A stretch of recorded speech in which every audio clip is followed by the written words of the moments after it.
हाँ जी तो मित्रों प्यारो की हाल चाल ठीक ठाक हो सारे कर रहे थे अपने ब्रांड न्यू व्लॉग से स्वागत है। आज आप आज कटिंग शटिंग करो जानी गर्मी बहुत आए तो हम दिखाने अगले नज़ारे आ जाओ फिर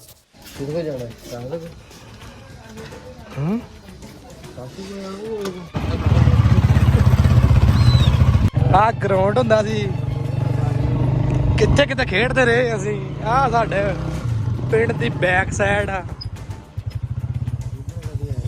ਇੱਧਰ ਕਦੀ ਅਸੀਂ ਆਏ ਨਹੀਂ, ਅਸੀਂ ਤਾਂ ਜਾਈਦਾ ਉੱਧਰ ਆਪਣੀ ਸਾਈਡ ਨਾਲ। ਤੇ ਵਿਊ ਚੈੱਕ ਕਰੋ ਤੁਸੀਂ। ਗਰਾਊਂਡ ਚੱਲੇ ਆ ਕਟਿੰਗ ਸ਼ਟਿੰਗ ਅਭੀ ਮਜ਼ਾ ਆਏਗਾ ਨਾ। ਬਾਹਰ ਮੁੜ ਬੜੇ ਰਾਣਾ ਸਾਹਿਬ ਕਰਦੇ ਨੇ ਦੀ 7.5 ਤੈਨੂੰ ਕਿੰਨੇ ਫੜਾਏ ਇਹ?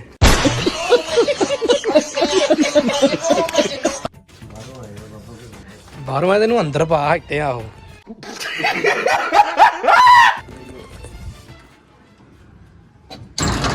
ਚੱਲ ਯਾਰ ਗਰਮੀ ਦੇਖ ਲੈ ਕਿੰਨੀ ਆ ਮਹੱਲੇ ਚ। ਹਾਏ ਓਏ ਚੱਲ ਬੜੀ ਪਾਪਾ ਸ਼ੈਪਾ ਹੋ ਲੈ ਲਈ ਆਪਾਂ।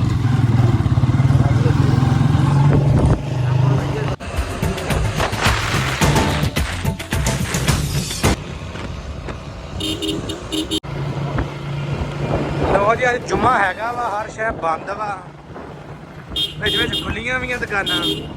ਅਸੀਂ ਹੁਣ ਪਤਾ ਕਰਨ ਜਾ ਰਹੇ ਆ, ਗੱਡੀ ਵਾਸ਼ ਕਰਵਾਣੀ ਸੀ, ਉਹਦਾ ਪਤਾ ਕਰਨ ਜਾ ਰਹੇ ਡੱਕ ਖੁੱਲਾ ਕਿ ਨਹੀਂ ਖੁੱਲਾ। ਉਹ ਦੋਸਤ ਕਾਲ ਚੱਕਣ ਹੀ ਹੁੰਦੇ ਆ। ਆਹ ਸਾਡਾ ਸ਼ਹਿਰ ਆ ਜੀ, ਪੂਰਾ ਗੈਮੋ ਗੈਮੀ। ਉਸਤਾਦ ਜੀ ਗਰਮੀ ਬਹੁਤ ਜ਼ਿਆਦਾ ਵਾ, ਬਾਕੀ ਗੱਲਾਂ ਦੀਆਂ ਗੱਲਾਂ।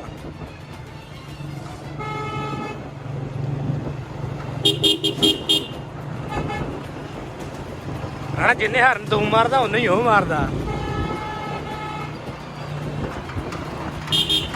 ਲੋ ਜੀ ਵਾਢੀਆਂ ਸੀਜ਼ਨ ਸ਼ੁਰੂ ਹੋ ਗਿਆ ਵਾ।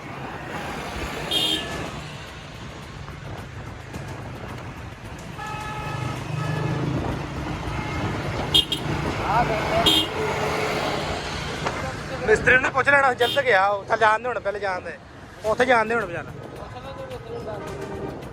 ਉੱਥੇ ਮੈਂ ਕਿਹਾ ਹੁਣ ਜਾਣਦੇ ਉਹਦੇ ਕੋਈ ਪਤਾ ਕਰ ਲੈਂਦੇ ਆ। ਖੁੱਲਾ ਹੋਊਗਾ ਤਾਂ ਆਪਾਂ ਲੈ ਆਉਣੀ ਕੱਢ ਕੇ, ਨਾ ਆਊਗਾ ਤਾਂ ਫਿਰ ਖੜੀ ਰਹੂ, ਫਿਰ ਮੈਂ ਘਰ ਹੀ ਮਾਰ ਲੈਣਾ ਪੋਚਾ ਉਹਨੂੰ।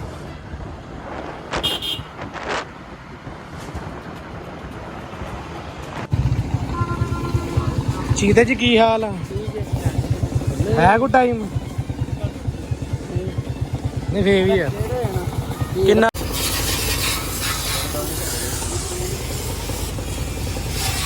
ਯਾਰ ਸਵੇਰੇ ਲੈ ਕੇ ਐਵੇਂ ਜੁਮਾ ਬੰਦ ਕਰ ਦੇਣਾ।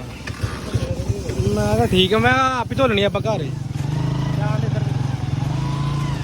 ਮੈਂ ਤਾਂ ਚੱਲ ਉਹਨੇ ਵੱਜ ਜਾਣਾ ਸੀ ਇੱਕ ਵਾਰੀ ਪੂਰੀ ਐ ਨਾ ਹੋ ਜਾਣੀ।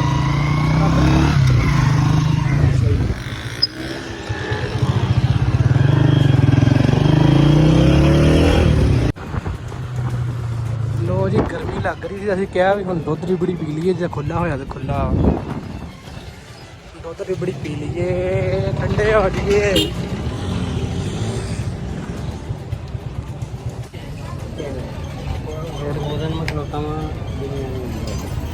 वो बंदा आया सिर्फ 2 वो बंदा आया 2 तीसरे दिन नहीं उन्हें मैंने पूछा तो कितना करा तेल महंगा। चल सही दरवाजा बंद कर। आयो बहुत गर्मी है भाई, एसी हो ना। और पहुंच गए घर बार पूरा फिर के कोई शै नहीं हुई। कटिंग करवानी थी कटिंग नहीं हुई, गड्डी धवानी थी गड्डी तो बनी। लो